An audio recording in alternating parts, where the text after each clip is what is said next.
I hope that you guys don't mind if we do not rush through the thing, okay? We just, because you have all the material, right? We just continue. If I rush through, let's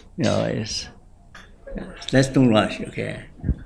And also, we can always learn again in my next workshop in Toronto, okay? Okay. So earlier, there are a lot of questions about spirituality, but spirituality is just one aspect of being a human, okay? As a human being, in our existence, we ask all kinds of questions. I listed here, 1 to 8, okay?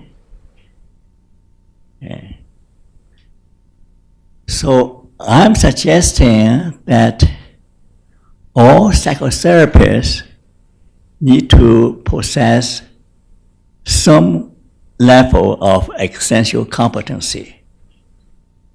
Because you work with human beings, right? They all have their existential spiritual concerns, okay? You should be able to answer those questions for them. Okay?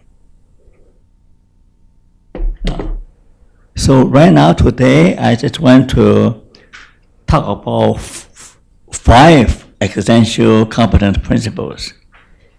The first one is dialectical, paradoxical. The second one is acceptance. The third one, freedom. The fourth one is fearless. The fifth one is authenticity.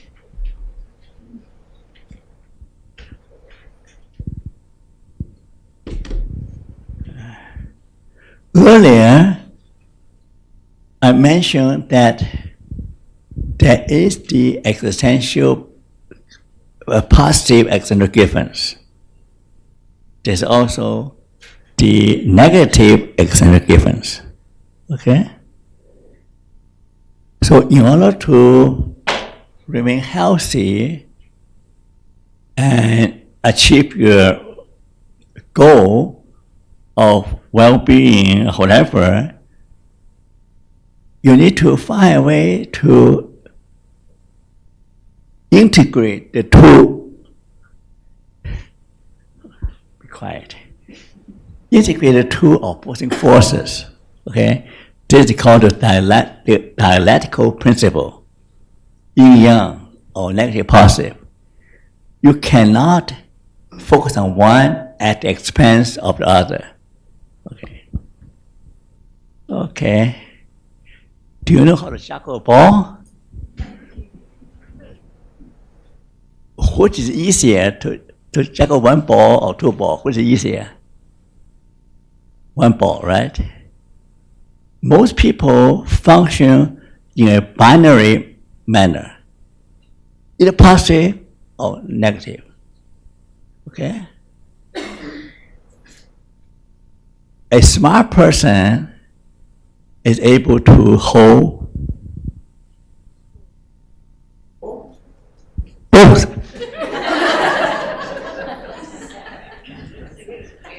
Both. I can't act with this. So anyway, we need to hold both. So here's the trick. The trick is that how do you juggle positive and negative in the same time to achieve the best result? So that's all. Life is riding a bicycle, up and down, left and right. You cannot juggle negative, positive. You cannot keep on moving, right? So think about life as juggling negative, positive, managing ups and downs. That's how you move forward, okay?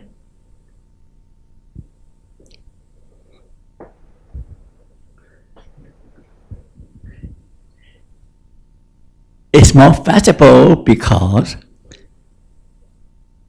in some life situations, the answer lies in the gray area, not black or white.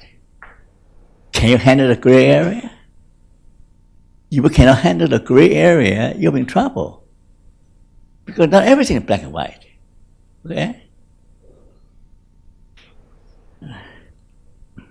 It's also broader because truth often involves integrating diverse perspective.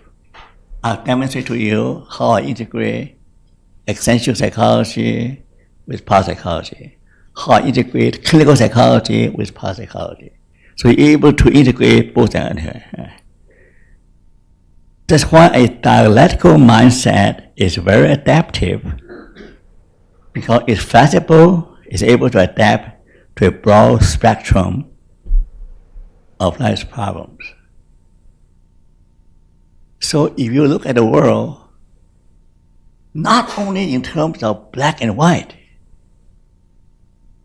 but if you holding a dialectical polarity view towards life, you'll be more open-minded, less bigoted, and more flexible.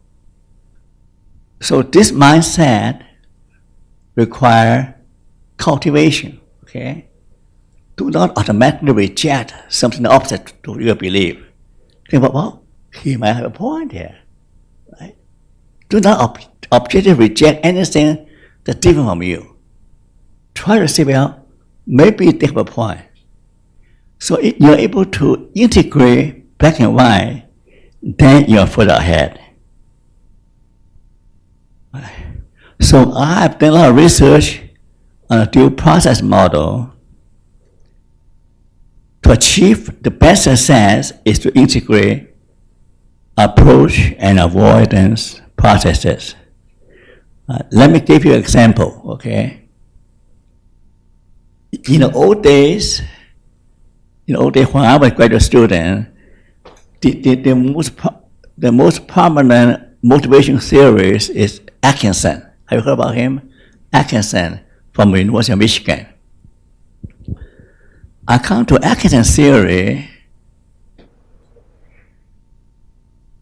to achieve success, you need to have strong approach motivation. Avoiding motivation, so Leland Miller, also a famous psychologist, developed a conflict model, approach avoiding conflict, right? And so to succeed in life, you need to avoid the negative and approach the positive, okay? That's the overview, okay? Okay. So, but according to Positive Psychology 2.0, I say, well, if you want to be really motivated, you do not just consider failure or bad things a negative, only focus on positive. That is not very efficient. The best way is what? Is to transform negative into positive. So 4 plus minus 2 no longer become 2, but 4 plus transform the negative 2 becomes 6. That's a new algebra. Do you follow me? For example, if you are worried about failure, this is no longer a negative. When you say, okay, I got to cover all my bases, I got to be more motivated, I got to try doubly hard. So that fear of failure become a positive motivation. You follow me? Right? So you're able to transform the negative and incorporate that into a positive motivation, then your approach is even stronger. So they're no longer a positive approach, avoiding conflict, according to old thinking, but approach avoiding cooperation. Both work together to achieve the same goal. Do you understand what I'm talking about? Okay.